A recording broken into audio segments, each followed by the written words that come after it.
Hello, and welcome to the second part of the book summary. Many people with immature parents never developed a sense of self or had to bend their feelings and personality to fit their parents, which resulted in a lack of integration later within their personality. This lack of integration later causes arrested development within a person because the kid never really got to know himself. An intermittent reward situation is when the kids don't know if the parents will consistently pay attention or reward them, so the rewards are intermittent, and this makes kids feel on edge and insecure. Kids of emotionally immature parents become defensive and learn that certain feelings are unacceptable. Some parents change the subject when a child acts too happy, or they get skeptical, bringing the positive energy down of their child. The parents react quickly and have shallow emotions that tend to be fleeting and not deep. Some kids tune those parents out to maintain their emotional stability, which is understandable. Anxiety, whether in a parent or a child, leads to simplified thinking, and when a child is in a punitive or judgmental environment, that stops personal development and makes people fail to understand themselves. So emotionally immature people talk about what happened or what they saw rather than how they felt, and it's hard for them to talk about meaningful subjects because they're not used to it. Being over-intellectual can be suitable for emotionally immature people sometimes because they can avoid talking about feelings or just deeper subjects and become more abstract in their thinking. Sadness is also a normal reaction to loss, and anger is common during abandonment. Have you ever had a parent call you overly emotional or too sensitive? When a parent calls their child those things, it means they don't really want to do the inner work of understanding what the child is going through, so they just label the child. Emotionally mature parents are practical and always in touch with the feelings of others. Immature people don't know what it takes to repair a relationship and expect others to just forget what happened and get over it. Ignorant people get anxious when they realize their kids have unique needs and may even punish the kid or disown them because they feel threatened. Immature parents often want their kids to live the same life as they do. Enmeshment is when two people play a role and are emotionally immature, and they gain their identity from being with one another, and they feel anxious when someone gets out of line. So a parent and a child may be enmeshed, and the parent may expect them to play a certain role.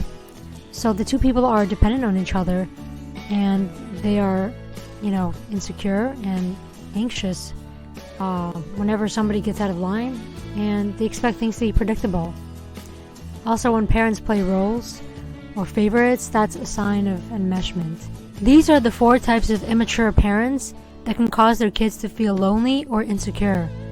The first type is emotionally underdeveloped parents that are either too involved or too uninvolved in their kids' lives. They see people in 2 ways, those who rescue and those who abandon. Those are their 2 extreme categories.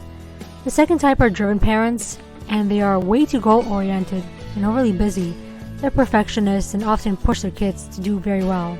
The third type of immature parent are passive, and they don't want to deal with hurt emotions.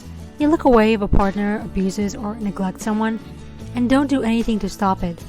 They also tend to minimize problems. And finally, the 4th type of immature parents are rejecting parents. They don't want to have emotional intimacy and couldn't care for their children. They either blow up at somebody when they're angry or they give commands. Passive parents, the 3rd type of parent, they don't get angry and don't push, but are often married to types who are also immature and more dominant. They can be emotional only up to a point and don't guide nor help their kids. They are immature and self-involved, but easier to love than other immature types. Parents don't ask nor expect anything much from these types of parents that are, passive. They are sometimes fun, but not protective and don't stand up for their kids. The rejecting parents make others feel like they have a wall around them. It makes their kids feel like they don't exist, and kids know not to approach them. Some parents become angry or abusive if pressed for support. The family life usually revolves around them, and the rest of the household tries not to upset this type of parent by instinct. Kids in these households find it hard to ask for what they need later in life. This type of parent is disconnected and even hostile. They are preoccupied with their own needs, have firm boundaries, and they rarely talk.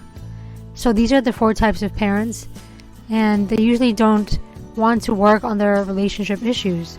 It's hard for them to maintain a close emotional connection with others. In the movie Uptown Girls, the little girl, Ray, has a rejecting, self-preoccupied mom and is forced to act mature beyond her years. Ray believes the world is harsh and acts like an adult at age 8, while Molly, her babysitter, never wants to grow up. Both Molly and Ray were forced to parent themselves, but had completely different ways of being, since Molly is immature for her age, even though she's a grown-up in her early 20s, but is able to parent her inner child by acting like a parent to Ray. In the movie Matilda, which is another movie about child abuse, it portrays rejection and self-absorbed parents. Similar to Ray, Matilda acts like a little grown-up since she takes care of herself and takes herself to the library, and the librarian is surprised that someone at her age can read, since Matilda is only 5 years old. Matilda's mom is neglectful and doesn't cook, so Matilda is forced to rely on herself a lot of the time. How kids cope.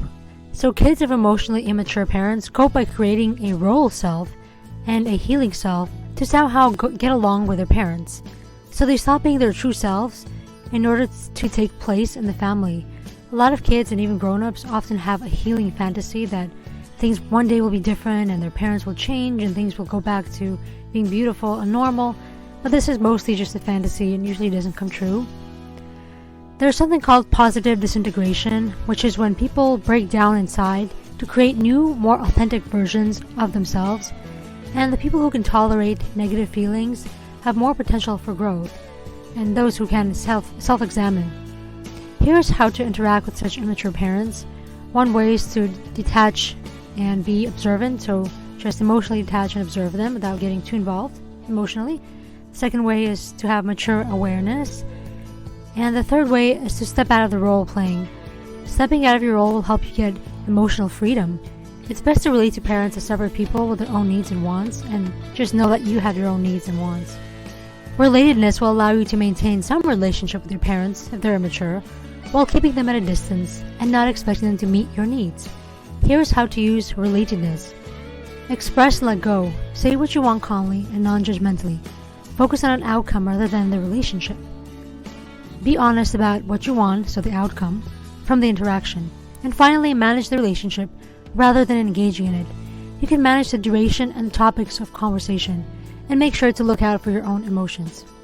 I'm wishing you all the best and hope you can manage your relationship and things improve for you.